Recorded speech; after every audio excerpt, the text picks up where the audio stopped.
Assalamualaikum warahmatullahi wabarakatuh. Salam sejahtera bagi kita semua. Shalom, Om Swastiastu, Namo Buddhaya, dan salam kebajikan. Perkenalkan, nama saya Dia Julianti, NPM C1B022162, jurusan Manajemen Fakultas Ekonomi dan Bisnis Universitas Bengkulu. Saya di sini untuk presentasi bukan berekspektasi, karena tingginya ekspektasi membuat kita sakit hati. Baiklah, topik pembahasan yang kita bahas saat ini yaitu tentang kemiskinan di Indonesia. Apa saja sih faktor penyebab dari kemiskinan itu selalu ada? Kenapa negara-negara maju tingkat kemiskinannya rendah banget? Dan faktor apa saja sih yang bisa menghambat kemiskinan? Mari kita bahas.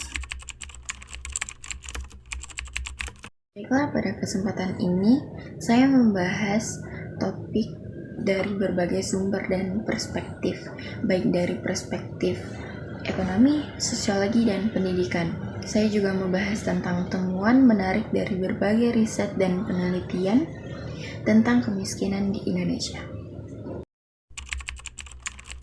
Mari kita bahas melalui data resmi dari BPS.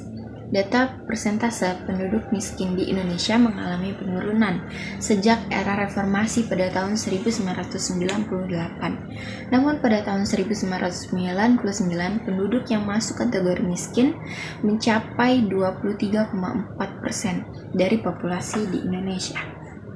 Banyak sekali, bukan? Ya, hampir dari 1/4 penduduk di Indonesia digolongkan miskin. Artinya, 1 dari 4 orang di Indonesia adalah orang miskin. Namun persentase itu menurun, bahkan di tahun 2018 sudah menyentuh angka 1 digit buat pertama kalinya dalam sejarah. Kemiskinan makin menurun dong. Ya, kalau kita mengacu pada definisi BPS, bisa dibilang kemiskinan itu turun pada setiap tahunnya. Tapi apa sih definisi kemiskinan itu? Definisi kemiskinan menurut BPS adalah orang yang memiliki pengeluaran maksimal Rp472.525 per bulannya atau sekitar Rp15.750 per hari. Artinya, orang-orang yang memiliki pengeluaran di atas 16.000 itu sudah dianggap bukan orang miskin. Katakanlah mereka yang pengeluarannya sehari 20-25.000 per hari itu sudah dikategorikan bukan orang miskin. Jika menggunakan logika, orang yang mengeluarkan 20-25.000 per hari itu masih jauh dari kata layak, karena 20.000-25.000 sehari cuma untuk makan. Gimana dengan tempat tinggal mereka, kebutuhan sehari-hari, dan gimana kalau misalnya mereka sakit? Gimana beli obatnya? Jadi menurut saya kita itu tidak bisa melihat cuma dari definisi kemiskinan menurut BPS. Jika kita menggunakan definisi standar kemiskinan internasional, yang mana pengeluaran setiap harinya $2 atau sekitar 28.000 per harinya, itu jumlah orang miskin di Indonesia meningkat drastis, yang mana bisa mencapai 40%, yaitu hampir setengah dari penduduk Indonesia. Selain itu, walaupun angka kemiskinan dari tahun ke tahun patut diapresiasi, sayangnya tingkat penurunan kemiskinan makin berkurang dari tahun ke tahun.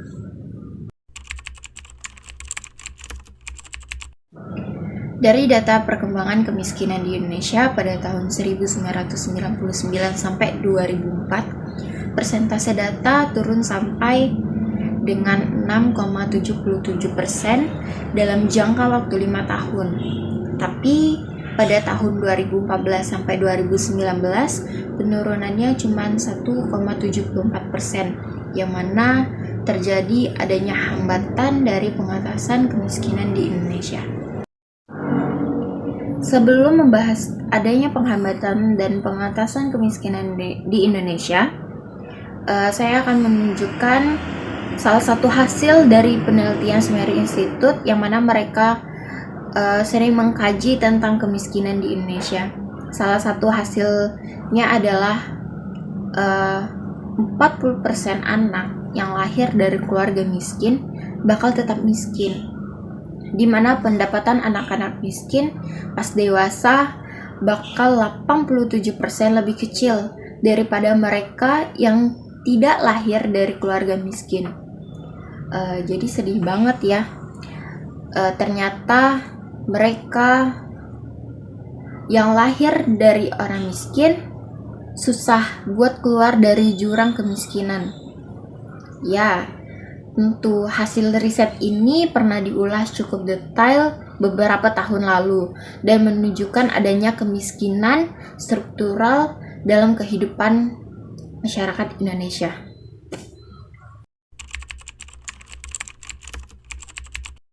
Kemiskinan struktural.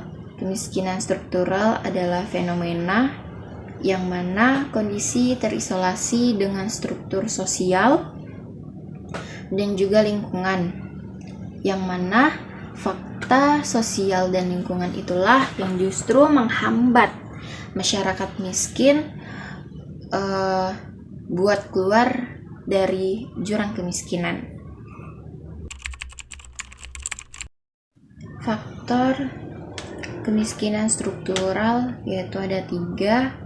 Yang pertama, pola pikir dan pola kehidupan yang keliru. Yang kedua, sulitnya akses pendidikan yang berkualitas. Yang ketiga, keterbatasan akses pada sumber daya. Pola pikir yang keliru. Masyarakat Indonesia terjebak dalam pola pikir yang menghambat mereka dan sulit keluar dari kondisi kemiskinan, yang pada umumnya sikap pasrah dan menerima nasib karena kemiskinan adalah takdir yang tidak bisa diubah. Kebanyakan orang miskin memiliki sikap pasrah dan terima nasib, tapi faktanya dari berbagai riset, pola pikir itulah yang terus tercatat dalam studi. Dari semua studi tentang kemiskinan, hampir semua mengonfirmasi bahwa masyarakat di daerah mereka teliti tersebut punya kultur untuk menerima dan pasrah. Jadi cukup jarang yang benar-benar termotivasi untuk mengubah nasib mereka menjadi lebih baik. Menariknya, ada beberapa peneliti yang mengonfirmasi adanya pola pikir masyarakat yang memandang kalau uang itu sesuatu yang negatif. Contohnya, ada tetangga yang sukses malah dijauhin dan disindir. Mereka merasa lebih nyaman kalau punya teman yang senasib dan sepenanggungan. Jadi mereka merasa aman asalkan mereka masih bisa tetap bersama-sama di lingkungan itu. Sulitnya akses berpendidikan. Beruntunglah kalian yang memiliki pendidikan yang baik, memiliki guru-guru yang cerdas dan terdedikasi, memiliki materi yang terstandarisasi, dan memiliki ruang lingkup pergaulan yang sehat, di mana banyak di luar sana, banyak nasib mereka yang cuma bisa bersekolah di tempat yang akreditasinya rendah, yang mana kemungkinan besar kualitas pengajaran yang mereka dapatkan berbeda dengan kita yang bersekolah di akreditasi tinggi. Lingkungan pergaulan juga lebih nggak sehat dibandingkan dengan sekolah yang sudah memiliki akreditasi tinggi. Kondisi umum yang terjadi di pelosok negeri atau di perdesaan yaitu karena keterbatasannya akses pembelajaran yang berkualitas, susahnya mencari situasi belajar yang kondusif untuk belajar mandiri karena dikarenakan harus membantu kedua orang tua untuk mencari uang. Berikut merupakan data persentase anak Indonesia yang putus sekolah. keterbatasan sumber daya. Banyak orang yang mengungkapkan bahwa kalau jadi orang miskin, itu biaya hidupnya jauh lebih mahal daripada jadi orang kaya. Mengapa demikian? Karena mereka yang memiliki ekonominya cenderung lebih baik, itu lebih mudah untuk mendapatkan pinjaman modal dari bank atau institut keuangan lainnya dengan bunga yang jauh lebih kecil. Sedangkan mereka orang-orang miskin belum banyak dapat menjangkau perbankan. Kalaupun ada lembaga keuangan yang bisa menjangkau orang-orang prasejahtera di berbagai daerah, pinjamannya masih bunga yang dipinjamkan masih tergolong cukup tinggi. Contohnya yaitu rentenir yang niatnya awalnya membantu,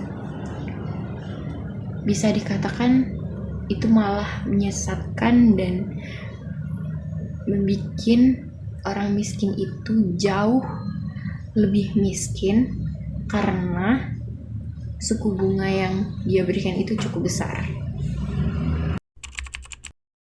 Kemiskinan struktural di Indonesia, di mana mereka yang miskin terjebak atau terisolasi dalam lingkaran setan yang susah untuk ditembus dan semakin parah ketimpangan sosial dalam masyarakat. Kemiskinan struktural juga tercermin dari indikator ketimpangan ekonomi yang biasa disebut dengan rasio Gini. Rasio Gini yang mana nilai cenderung meningkat sejak tahun 2000 sampai sekarang.